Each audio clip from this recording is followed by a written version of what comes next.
So joining me now is our Pentagon correspondent, Courtney Kube, who's been in Niger, and Mvemba Phezo Dizolele. He's the director of the Africa program at the Center for Strategic and International Studies, and he's going to give us a lot more context about U.S. strategy there. But I want to start with you, Courtney.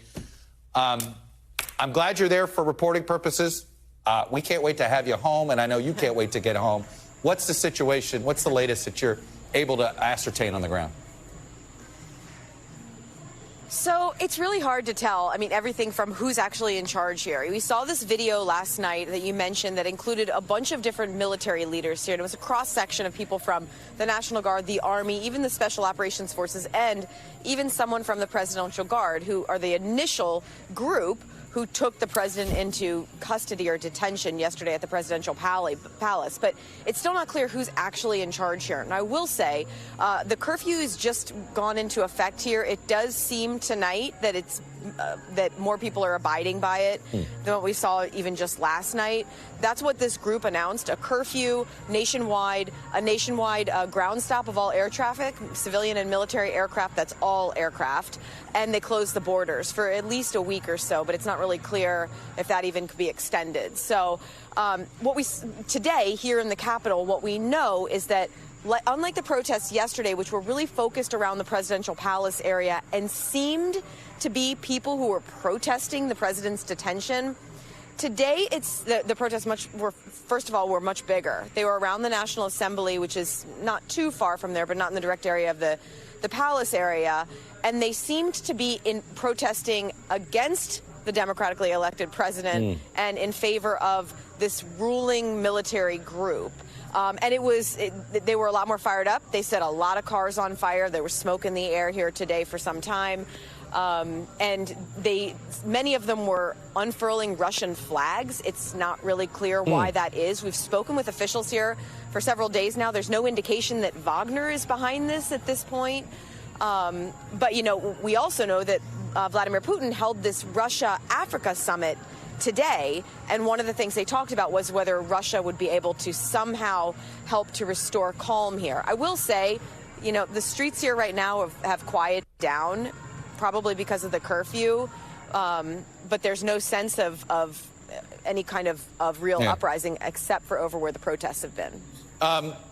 Courtney, do you have a sense of our military presence? Does it disappear if it appears President Bazoum is not going to retain power? So this is the big question. If we start hearing the U.S. talk about this as a coup or a military coup, that triggers this U.S. law that will immediately force them to stop providing most of the aid. Now, a lot of that will include the U.S. military training mission. I mean, that's why we're here, Chuck. We came to see how the U.S. military is working with the Nigerian military to fight this growing presence of terror networks, not just in Niger here, but sort of in this whole West Africa, including coastal West Africa area. And you mentioned Niger as a linchpin. The reason for that is a lot of the two main groups they really converge on this area here. It's an ISIS affiliate, an Al-Qaeda affiliate. They're converging on this area. The Nigerian military has been a good partner to the U.S. in trying to combat that terror network. The concern here is if this is a military coup, if the president, democratically elected president, is actually ousted, a lot of that aid and a lot of this military presence here is going to end by law. Right. All right, Courtney. Well, I hope we get you out quicker than a week there, if that's the latest situation. But please stay safe, and thank you for that reporting. Let me see if we can get more context here with my expert guest here, Mr. Dizolele. Let me start with that disturbing report that protesters today supporting the coup were unfurling Russian flags. Does that surprise you? Hi, Chuck. It's a pleasure to join you today. It doesn't surprise me. In all these protests we've been seeing across the continent, there's always somebody unfurling a Russian flag and so on. And it's very hard to know what to make of it. There are people in these countries who read everything that we read, have a certain nostalgia for Russia, especially in countries, bordering countries where the Wagner Group is present. Sometimes they get a sense that the Wagner Group is doing something good for those countries. We saw this in Burkina Faso, but I'll not read too much into it at this point. I mean, people can wave any flag they want, to send all kinds of messages. At this point, I'll not read much into it. What's your sense of what the military's involvement here? Because it's interesting. The U.S. has a good relationship with the Nigerian military. But if their leaders are involved in this coup, this sort of, it's almost as if the U.S. that's not a comfortable place for the U.S. to be. It looks like we're helping train the people who helped do the coup here. What's your understanding of the situation? It's always challenging for the United States because in the U.S. there are so many laws that will trigger reaction to this kind of things. And this is what we see Secretary of State Antony Blinken struggling to define this as a coup. He calls it as an attempt to take power by force and so on. I think in the case of Niger, Niger is so important. It's one of those countries that are still standing in the region, trying to cling into democracy. But it's also very important because of the location. We always talk about location. This is equally important when you're fighting terrorism.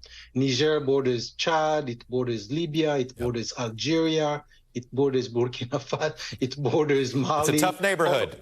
All of them are tough country going through a lot of tough time. So the U.S. cannot really afford to leave Niger, regardless of the outcome of this event now. I think the U.S. will continue to find a way to work with the Nigerian army. But I think it's also important that we understand that even when we talk about democracy, that's not enough. Mali used to be a democracy. I think the United States, that is, in the West, we invest so much on the security front. So the security side of the ledger gets so much money, so much attention. We don't do the same in building democracy, democratic institutions. We don't do the same in putting money in the social welfare of the populations.